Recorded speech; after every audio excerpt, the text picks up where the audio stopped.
magligo-ligo kay mog dagat. Ha, di mag-inom-inom. Kalami nyo pang sumbagon. Uy! Tingala gi ko gahapon no, daghan kay mga rescuer sa Deepwater Bay around 7 PM pag uli nako. Ha? Tapos nakoy nasakay nga mga Pilipina sa bus, nasakay nako sila. Ang isa gahilak gid siya, gatulo-tulo yung luha. Tapos akong nabatian sa iya ha nga gisave daw siya, gisave niya. Siya pa daw ang na dido China.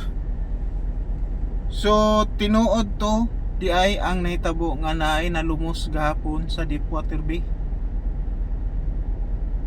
Nabasahan ako karon sa balita. Pilipina dead drowning. Kung mabaw man lang kayo itong baybay ang dagat nganong nangalumos pang mga kagwang. Kay siguro kay inom nangahubog na siguro si Ginong sa Lipay-Lipay.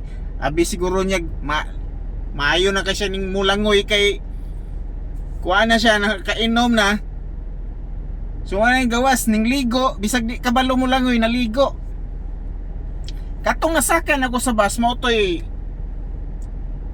nalumos una. Mo toy nalumos nga una. Unya katong ning save sa iya, abi siguro niya lalim mag-save og nalumos. Ha, dagan natabo po na sa kuha nga ning save kog nalumos, may ayo lang kabalo ko mulangoy. Otro po na itong nag-save, di kabalo mulangoy. Or di ba kabalo how to handle sa mga ingana nga sitwasyon. Ha? Itong bayhana, murag grabe yang kuan siyang kagalingon, grabe siya nga, murag siya kining guilty siya sa nitabo sa tung nalumos ba nga namatay ba, guilty ka siya, makita na ko siya siyang mata, sige siya gihilak sa bus, sige siya gihilak kay namatay na itong nag-save sa iya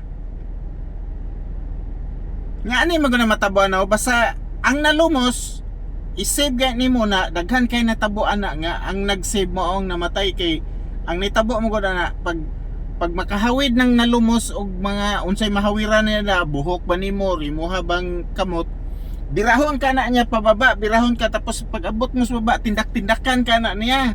So ikaw wala ka kakuhag hangin nga sakto, makainom kag tubig, patay ka. Lumos gid ka, mamatay gid ka. Motoy natabo sa babae kahapon nga nalumos nga Pilipina. Mao gid to, duda ko kay nakakuan gid ko ana, naka-experience ko anang lumos-lumos. Maayo gani kay paghawid na ko siya, iyak mong gihawiran. Itong natabos ko, bira ko niya pa ilalom. Pag bira ka ilalom, ako siyang giwakli. Naglayog mi sa ilalom sa tubig. Lalom kayo to ha, dili tumabaw lalom. Ang gihimo na ko, ning salong ko sa ilalom, ako siyang pull up na ko siya, gipasaka na ko siya padulong sa taas. Kay naman may gadala may bangka ato nga time. May bangka-bangka ba? Ako siyang gipull up, pag-pull up. Pag anos bangka, ako siyang gitulod-tulod padulong sa katig para makahawid siya. Pero grabing tinindakay niya squad, grabe nga naana niya squad si lalom. Pero ako nakatigo mong gukog hangin pag ana na ko si lalom sa iya ha. So matong nakakuan ko, naka-survive ko, kaana ko adi nagig ko ni delikado din ning magkuan-kuan ta, mag-save tag mga kinan kabalo ka. Ang uban ng style na hawiran ang buhok, magpalayo, dili magpaduol sa nalumos kay kung hawiran yung buhok magkapakapa na siya. Di siya kahawid siya kamot. Pero muduolon mo siya, naon mo siya, hawiran ka na, di nakabuyan hanto yung ikaw una malumos. Sumana, magligo-ligo kay mog dagat. Ha, di mag-inom-inom. Kalami nyo pang sumbagon, uy!